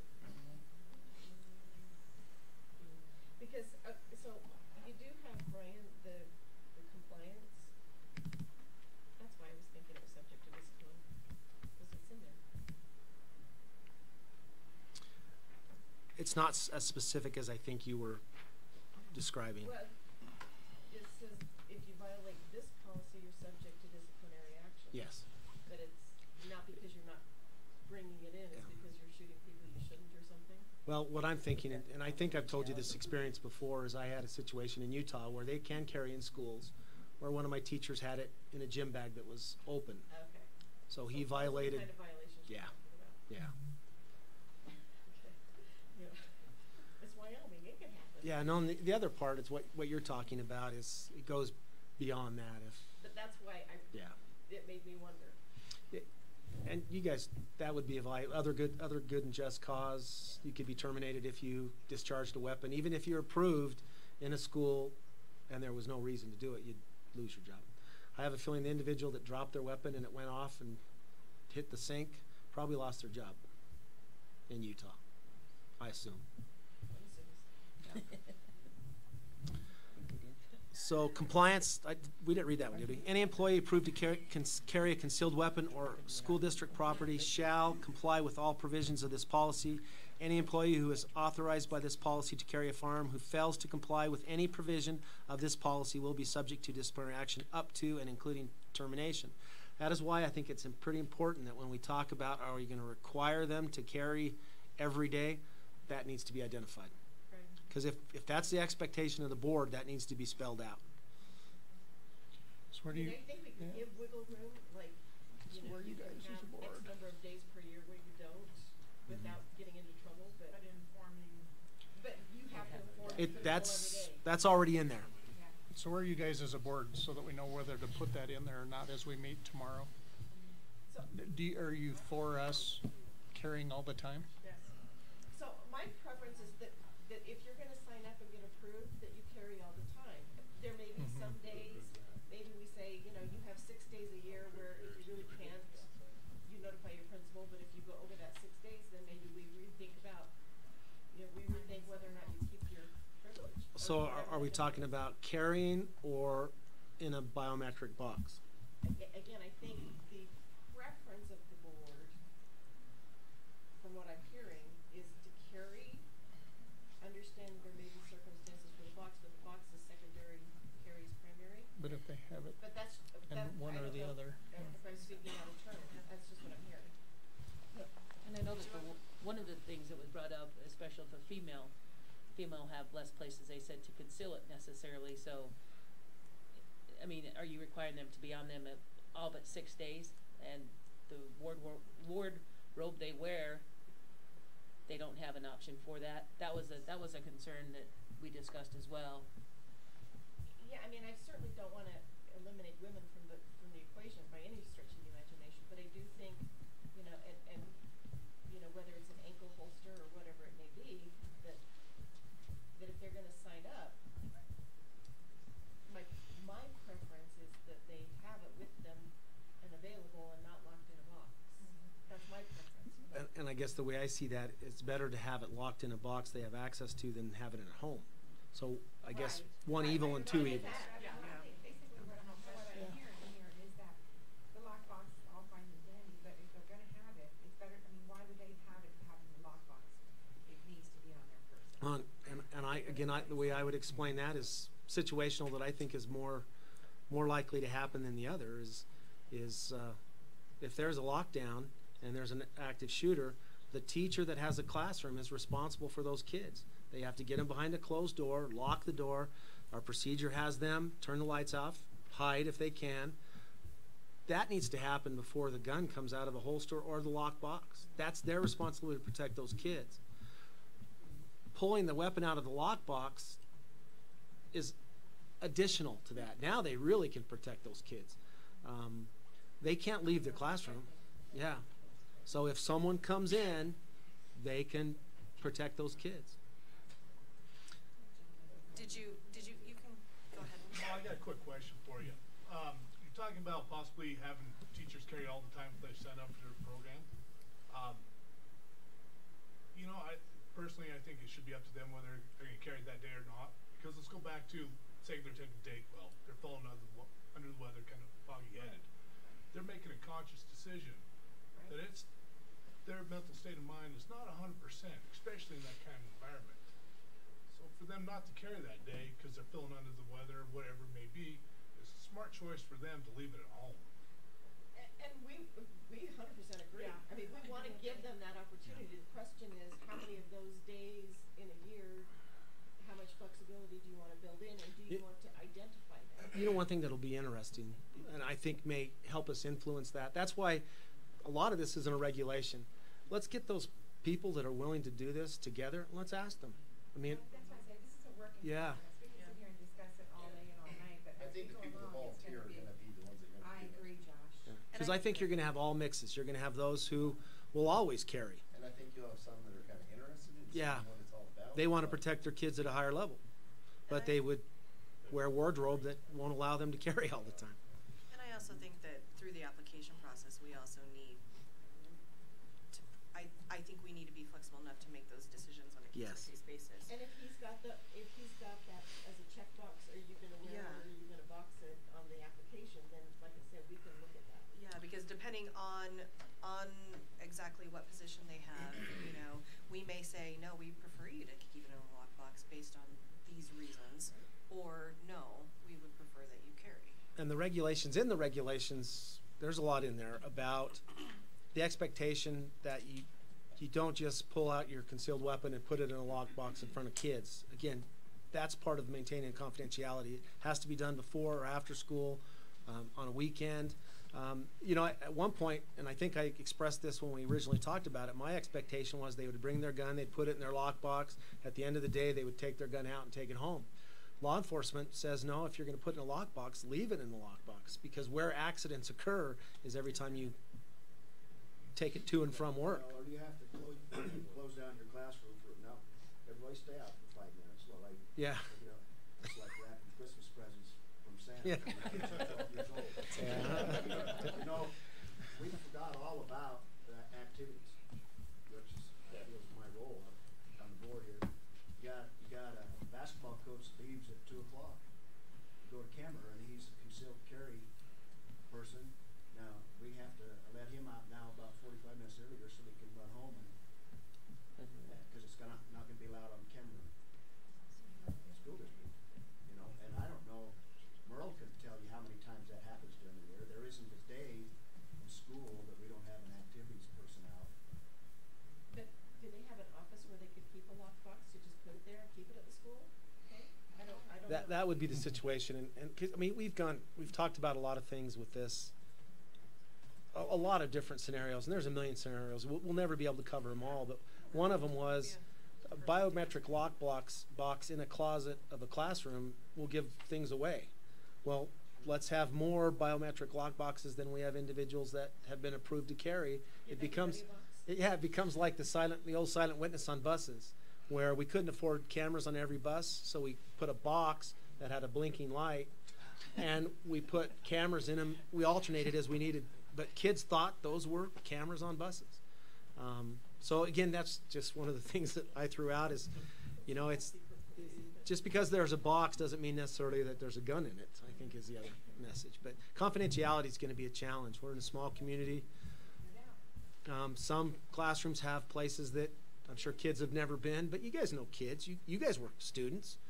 There are other districts that are doing this, so I think we're all gonna be able to draw on each other for ideas and thoughts and addition. I think it's like I said, it's going to be something we're gonna be visiting constantly. Yep.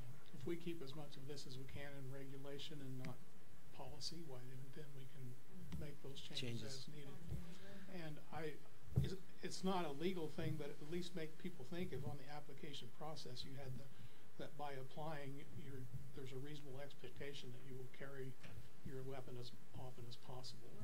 I mean, I don't know if that would make a huge difference, but at least you're stating the district's position. Well, I'm gonna keep going, okay? We're almost finished with this part of it. Nothing in this policy, limitations of the policy. Nothing in this policy shall be construed to permit, allow, or in any way authorize any person to carry a firearm or other weapon, concealed or otherwise, in violation of state and federal law. Makes sense. Any person who is approved to carry a firearm pursuant to this policy shall be responsible for complying with any and all applicable laws. Whew. Nothing in this policy shall authorize a student to carry a firearm, concealed or otherwise, on school district property.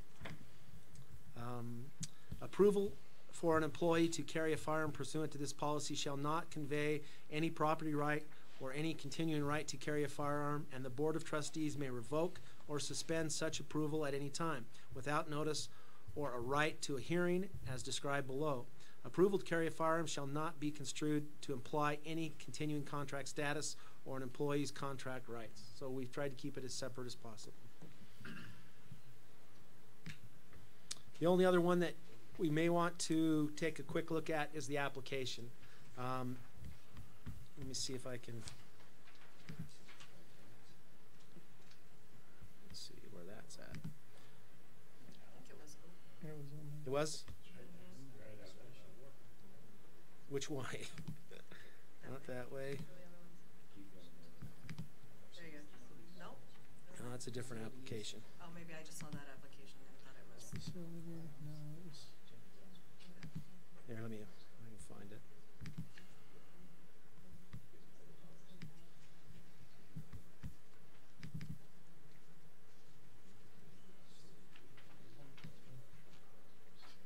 Was that third one, go back up, just the third one down? The R1. There it is. Thank you. Takes a village.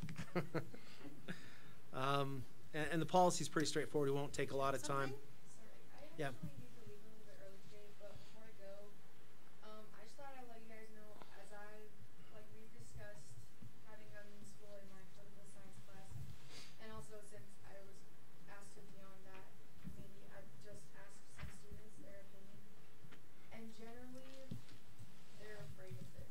Like, a lot of students feel less safe with going forward with having guns in school than how it is now. And I mean, I understand that's mostly because, like, as students, I am, but everyone else isn't privy to all these decisions that we're taking into account and all this stuff, but, like, their gut reaction is against it. But I mean, if we decide to go through with it, I think there's a lot of things we can do to make everyone else feel better about it, and obviously, like, if it happens, it'll happen. What I've done is I've invited the political science class to come and talk about what they've done. It's Mr. Strampy's class, so they've actually kind of debated this topic, and they've got some information. Once we get this policy to him, it'll even provide more information to the students to discuss it openly. So I think that's a powerful part of this. You'll want to know what the students are thinking. Definitely. Maggie, Well, thank and I you. think Maggie brings up a good point in terms of when we have a policy, if we, while we're going through the readings of the policy, the students really should know what all is entailed and making that available to them, whether it's in a class or however you want to do that. I mean, just so they know that it's not everybody that can, it's what the criteria is, that we're going to be selective, all that kind of stuff, that one would hope would alleviate those fears, but I don't know. Well, even the one paragraph in there that says the gun will only be used in immediate threat of your own life or the life of someone else. It just can't be set on a desk and said, you're going to do what with that test? You're going to be tardy how many times?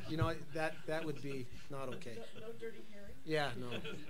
Well, we do appreciate your input. Thank you for speaking up. I appreciate that. And there is one hand, just straight back. I'm just going to take one more before we move on. Go ahead. As another student perspective, I think, yeah, it has a little bit of fear, like, with different things, but personally, I would feel safer at school knowing that if something were to happen, us as students can only do so much to defend ourselves, so having the right people to defend ourselves or be willing to would be extra security, knowing that we're going to be safe more than we think we are. Okay. Thank you. Thank you. Okay, let's move on to Okay, the moving on. application. The application, you can see we just included all schools and locations, so they'll identify, but this is kind of the process. I have read and understand policy CKA, and my application to conceal carry in Uinta County School District 1 is completely voluntary. That's part of the law, that we can't force anyone to do it. They're doing this on their own. Second one is I would like to apply to conceal carry a firearm in Uinta County School District Number 1 according to policy CKA and Wyoming Statute 21.3.132. Third one, I currently have a valid Wyoming carry permit. Attach a copy of the permit. 4, I meet the residency requirement of minimum of 5 years of employment in Uinta County School District Number 1. I understand that if approved, I will need to complete a psychological exam as specified by policy CKA before I can participate in training. Do you want to put in there that it would be at the district cost or not? That's part of the policy. It's So part of the yeah, policy, I just didn't know if you wanted to. we can. Cost to be borne by the district, something like that. The next one, I understand that if approved, I will need to complete training as specified by policy CKA and regulation CKA R5. It's actually R4. I had 5 at one time. And this is where, if in fact you guys decide as a committee that you want to add the provision that says you're going to do it for 12 months or pay us back part of the cost of the training. It's per perfect place for it. Put it right there Okay. so that they know that they may be able to pay us back. That'd be good. I'll talk with the committee tomorrow and at least make a recommendation to you guys, but I think that's a no-brainer. I understand and commit to maintain confidentiality throughout the application, training, and approval process. A breach of confidentiality will result in disciplinary action. I give permission to Uinta County School District to provide full access to information provided in the psychological exam. This is really drafty, okay? This one, I'm hoping we'll get some help from the attorney. Status of carry, in other words, they're waiving their rights, and we have the right to this information. And I'm sure Jeff will beat this up. Yeah. We need to worry about HIPAA and all that. Yeah. So this is kind of, I see the process working. Application received by the superintendent. Effective date of concealed carry permit. In other words, this is part of the committee that was put together to review this. Years of service, do they meet the residency requirement? Application reviewed by district committee. The date approved for a psychological exam. Results of that exam and comments. Date of required training. At that point, if the psychological exam they were denied the right, then they wouldn't move forward. Date of required training, check off the 16 hours of live fire and the 8 hours of scenario training. Did they get approved? There is a possibility.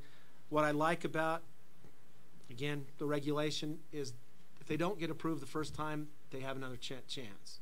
So it's that specific in terms of these requirements. Let's see. Committees authorize applicants to conceal carry according to policy CK and Wyoming statute.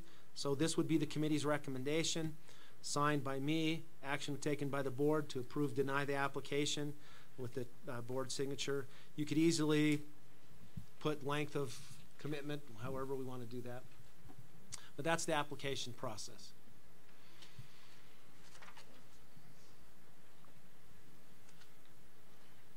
So what I'm asking is that if you're okay if this becomes public and we get it out and start having discussion.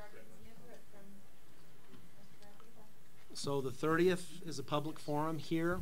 I think, are you guys okay at 6 o'clock, same time? Probably 6 to 7:30. I'll get it in the paper. I'll get it in the radio. We'll put it on our website. We'll actually mass send to our parents an invitation that this is where it is with a link to this policy so they can see it. The committee will continue to work and revise, especially the regulations, and then we'll make the suggestions that have been made tonight. So I'll just keep you guys active on the link so you can kind of see the work that's going on. You don't know.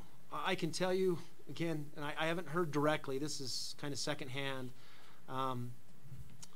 Cody went for first reading last night, and they had a large contingency, about 80% were opposed. And I haven't heard if they approved it at first reading, but I did hear that they're moving forward still. So to me, that means they must approved it at first reading. Oh, I don't know. We'll.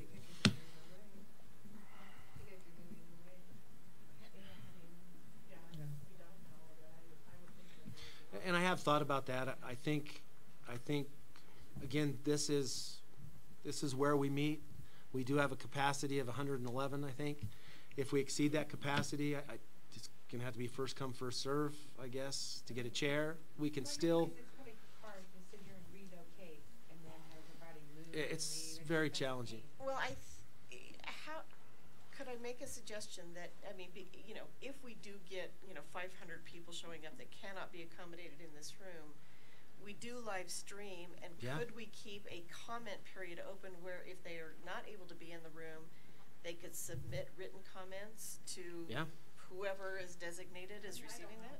Well, and I think the expectation, I assume, from the board is that public comment is taken, not only in the public or in the public forum, but if we put this out and ask for comments, I think the easiest way to do that is to put it out and say, do you agree or disagree, and make comments.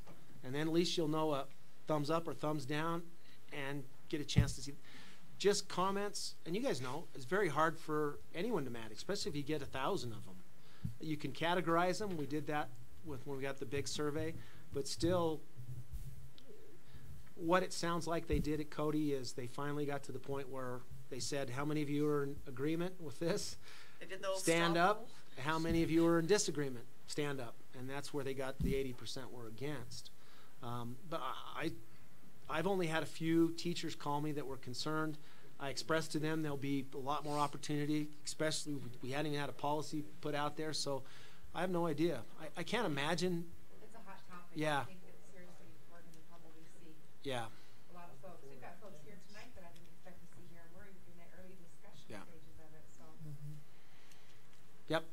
So like I said, we'll get it out there and see. I guess we could say, will you attend public forum? RSVP? I don't know how you do that. How do you But, really do that?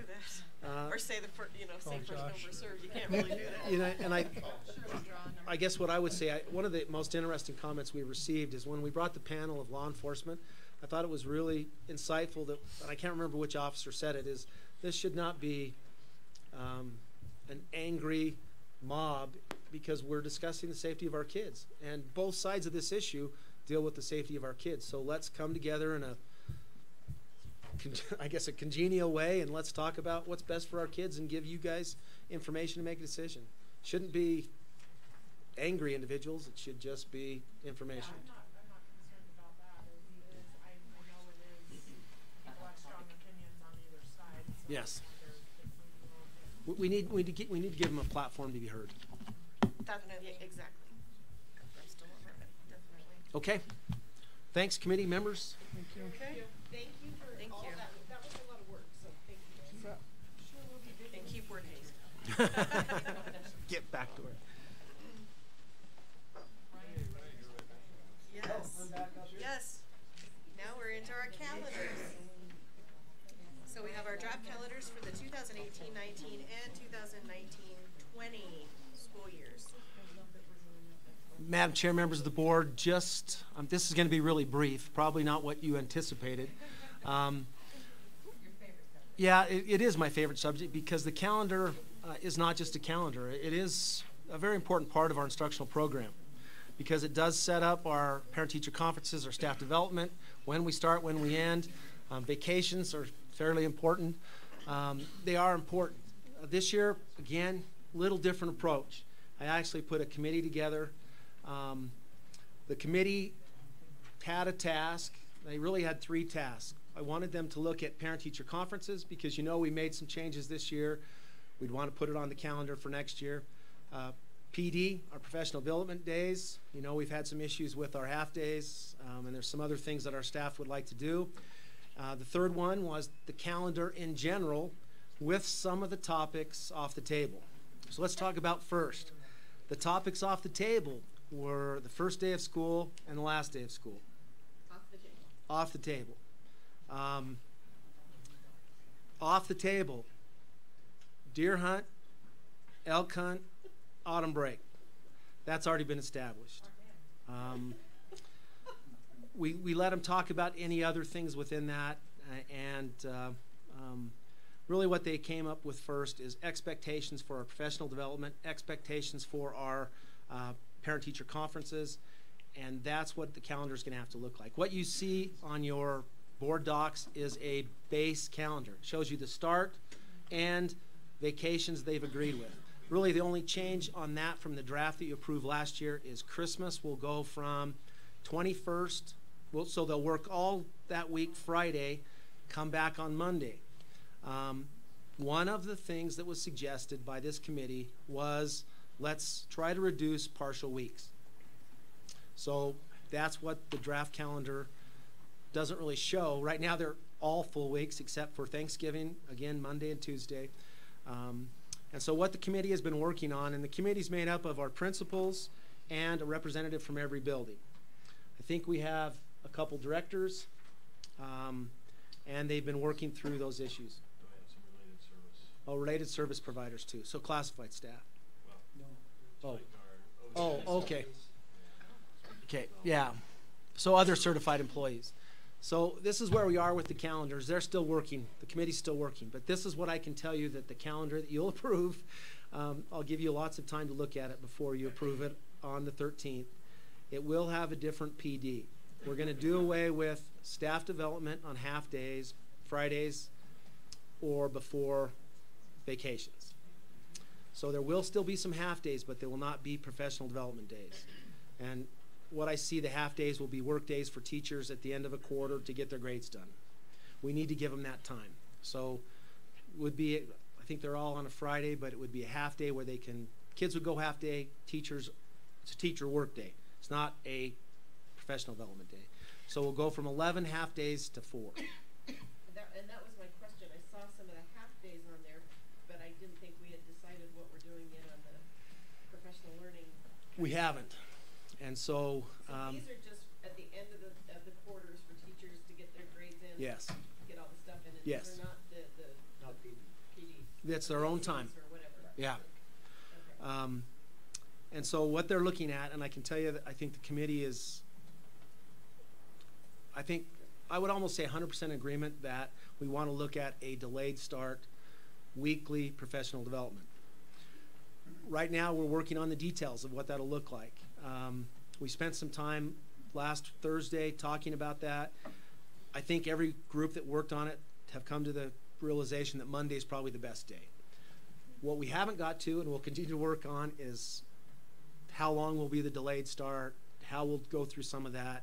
But so that's still up in the air. I guess what my goal is with this is to, exactly what the committee's done, is let's not break up the calendar with half days, partial days. Let's try to have more full weeks of school. Let's be more strategic. Staff development now will be in the morning, so Fridays, we get our Fridays back. We need to make sure we safeguard our Fridays because we've lost a lot of instruction on Fridays. They are valuable days. They're not days off, and we need to work on that too. So right now, the calendar is kind of in flux. What I'll do with the 19-20 calendar is mirror whatever they decide for 18-19. That's typically what we've done. Okay, and so the one question I had is on December, sorry, I'm supposed to do this, aren't I, because we're streaming. The December 7th half day for teachers to work is not necessarily around the end of a quarter, but I'm assuming it's because of the Evanston Invitational that you had to schedule a half day that day. Very good point. The end of first quarter, remember the high school doesn't have quarters. Right. So we took that day, so the end of the first quarter is a K-8 half day. The high school's still in session. A full day. Yeah, we moved that half day to the first Friday in December, which is the Evanston Invitational, because our school's taken over by 24 other schools, 15 schools, how many of it is now. So, and it's actually a pretty good day to provide that staff development. So we can get them out of the parking lot and so other people can park. But yeah, I think that's one of the only ones that's on there. It is the only one on there, and that's why I wondered.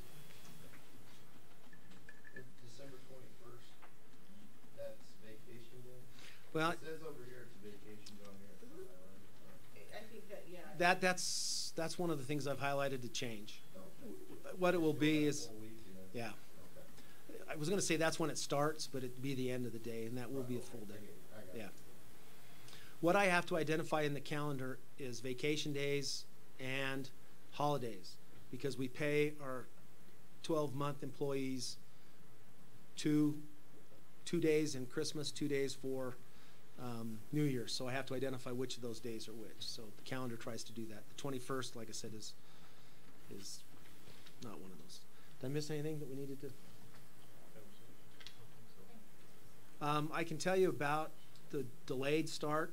It will be an inconvenience for some, but I think that needs to be the expectation is if we're going to continue to improve and provide a guaranteed and viable curriculum, allow our teachers to do that work in collaborative units, they need that weekly time to meet together and get that done.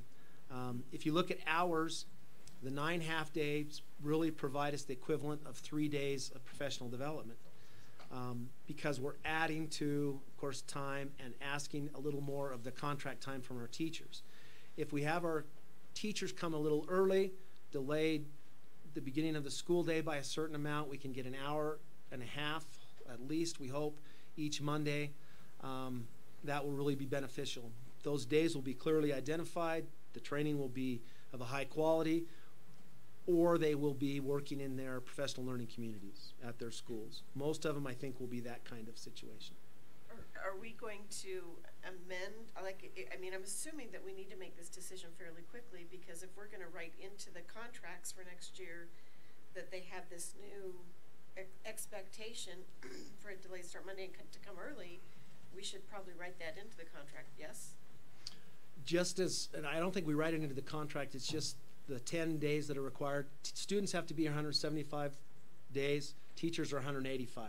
So those 10 additional days are part of their contract. Okay. How we provide those 10 days, we've always had a certain number of parent-teacher conferences, in-service days at the beginning of the year, work days, professional development days. They all make up that 10. Really, the only thing we're asking our teachers on Mondays are to come a half hour before their current contract time. Current contract time is a minimum expectation. A half hour before school starts, 15 minutes after.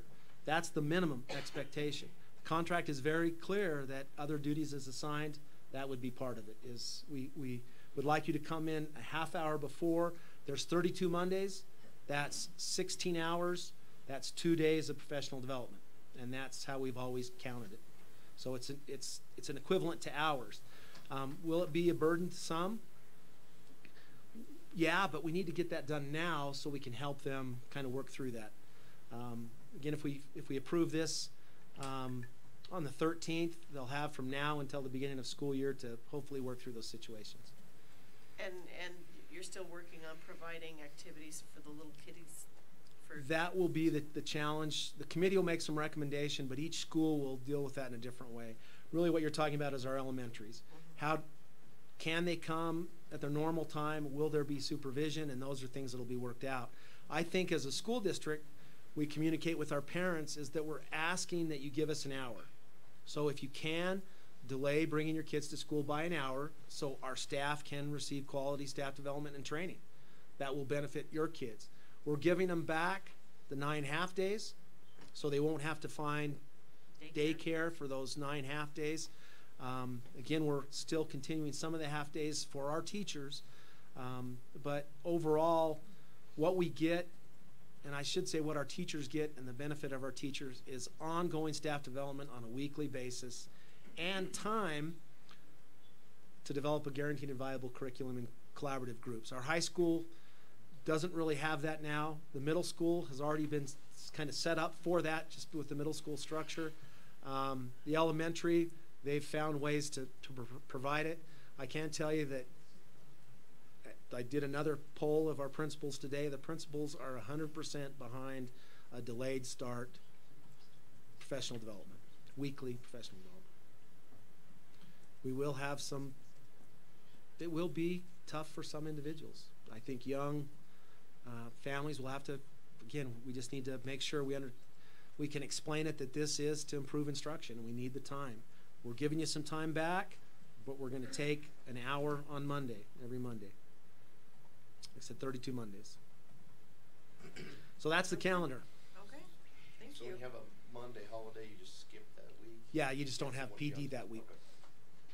We try to make it as easy to understand. What's been nice, we've had a couple delayed start snow weather days, and it's just what we tell them is if you ride the bus at 9, it's a 2-hour delay, so now you ride the bus at 11. So it's been pretty uneventful. So now we just, if it's a 1-hour delay, if you ride the bus at 9, now you ride it at 10. If it's a 2-hour delay, we'll do that. We won't say come 45 minutes later. I think that gets a little more confusing, but to me, an hour delay makes the most sense. And hopefully not as disruptive to their day, too. Okay, thank you. Thank you. Okay, let's move on to excessive special services equipment.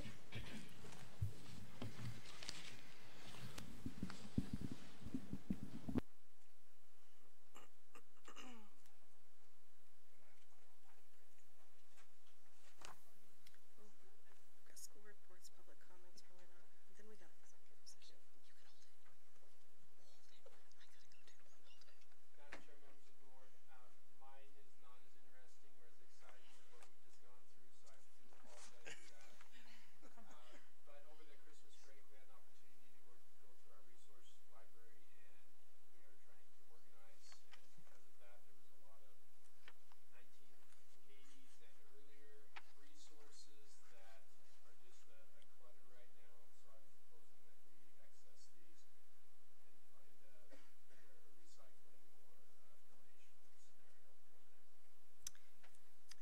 should keep the 1972. Find the right letters and find the right word. It's a scrabble game. You know, come on. These aren't that old. Oh, they're old. Be careful. It's a classic Scrabble game. Oh goodness. Okay. Okay. Thank you. Thank you. Appreciate it.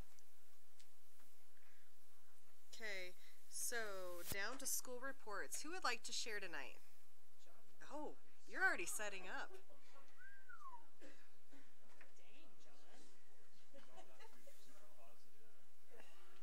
Okay. Madam Chair, members of the board, the CAFR, CAFR is the Comprehensive Annual Financial Report.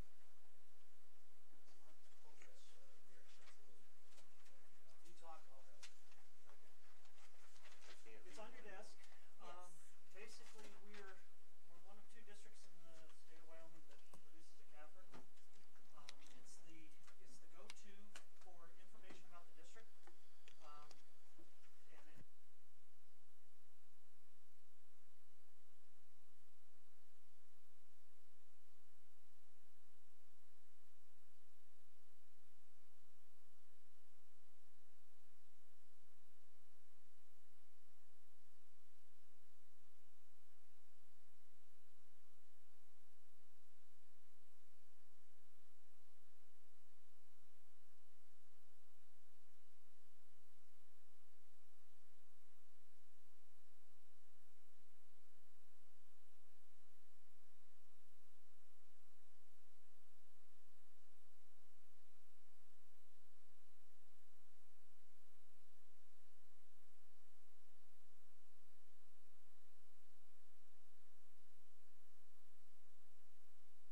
out here. So anyway, we are back. Is there a motion to reconvene into our regular session? So moved. Oh, Okay. Kay did it. Okay, Kay by second. Let's do that. First by Jamie. Kay. So do Jamie first and Kay second. He was a little slow. Okay, any discussion? All in favor? Aye. Any opposed? Okay, motion passes. So we're back into our regular session. We're on to our action items. First action item is for personnel. For the first one, we have a contract approval district for the board attorney. Madam Chair, members of the board, I'd like to make a recommendation that we approve the contract that is in board docs for January 1, 2018 through December 31st, 2018. Also, part of that recommendation is that as a procedural, we go out to bid with an RFP in September or October, and we hope that the current contract we will put in for it for January 1st, 2019 through December 31st, 2019. So it's something that we've always talked about. We need to continue to go out to provide opportunities for other community members to provide services to our district. So approve the contract as written for this next school year, next calendar year, and then go out to bid in September of 2018. Okay. Okay. So is there a motion? I'll make that motion. Second. Okay. Any discussion? The only thing I want to make sure we do is that I think this was inadvertently, the contract itself was inadvertently left off the public documents section, and it should be on there, so we want to make sure we do that. So. I think it was at the last meeting. Exactly, it was at the last meeting, but it wasn't at this meeting, so I want to make sure that we don't violate open meeting stuff by, My bad. yeah. Okay. Okay. Any further discussion? All in favor? Aye. Any opposed? Okay, motion passes. Okay, next is our certified contract approval. Madam Chair, members of the board, recommend that you approve the contract for Wendy Pratt. She's at A1, 50% of the contract, basically, a little bit more, as a math teacher at Evanston High School. I'd recommend that approval. Okay. Is there? I will make that motion to approve the contract. Second. Okay. Any discussion? All in favor? Aye. Any opposed? Motion passes. Okay, so we're down to our resignation. Madam Chair, members of the board, I recommend that you accept the resignation of Brent Martin as a vocational teacher at Horizon High School. Mr. Rigby has worked with the administration there, and we have a plan to move forward without that position. Okay. Is there a motion? So move. Okay, I'll second. Second by Jamie. Any discussion? All in favor? Aye. Any opposed? Motion passes. Okay, so we're done with our action items, down to our policy governance review. Madam Chair, members of the board, I know we've kept you a long time. Probably the only thing I will recommend is that we do this at our next board meeting, and give you a chance to read through it. As I've gone through this, I wanted to make sure we made the corrections that we went through last year. I really like the corrections we made. I think it really clarifies some stuff. I think policy governance is a key to have the district continue to run smoothly. The ones I was going to review are 1.1, 1.2. They're really kind of the nuts and bolts of how the board acts and how the board should act with itself, the district, and with the community. So I recommend you I encourage you to read through that, and we'll just try to have this discussion next. Okay. Does that work? Yes. Does that work for everybody? Okay. So make sure we keep up on our reading. Board roundtable. Does anybody have anything to share for our board roundtable tonight? Okay, this is the Alzheimer moment because I did, and I kept telling myself, now remember to say this, and I'll be dipped if I can remember what it is. Oh. Well, darn it. An event that just happened? It was, I meant to compliment somebody on something. Last it, and I'll remember since I walked out the door. Well, I have one, if I could, just to convey the thanks of our staff for all the behavior. And the PD day off was really appreciated too, so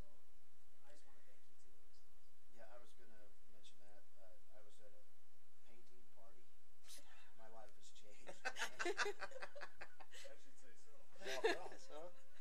Dance moms. Holiday painting party, yeah. I could squeeze it in between the Hallmark movies. And, lots of teachers were there, staff, and they're very thankful, mostly for the, not having to work on the half day. And I guess need to look at my approach to that, because when we tried doing the half of them on Friday and half of them on Wednesday, to meet parent needs, I didn't realize how much the staff disapproved of that. I don't know if they ever disapproved, but just didn't like it. So, but they always don't have to like everything that goes on. It is work. Yeah, but I can't accept that we're tired Friday afternoon and we can't go through any training, because some of them had an afternoon of having 75 kids. So what would you normally do on Friday afternoon? I hope they were working with the kids, but that's another thing. Well, I did appreciate all of the emails that we did receive and the thank you cards. So that was really great to see from the employees. So, did you remember your round table? Okay. Seriously, I'm so mad at myself. I'm gonna have to actually write it down now. Okay. Okay. Well, I guess with nothing else, we'll go ahead and adjourn. Okay. Thank you, everybody.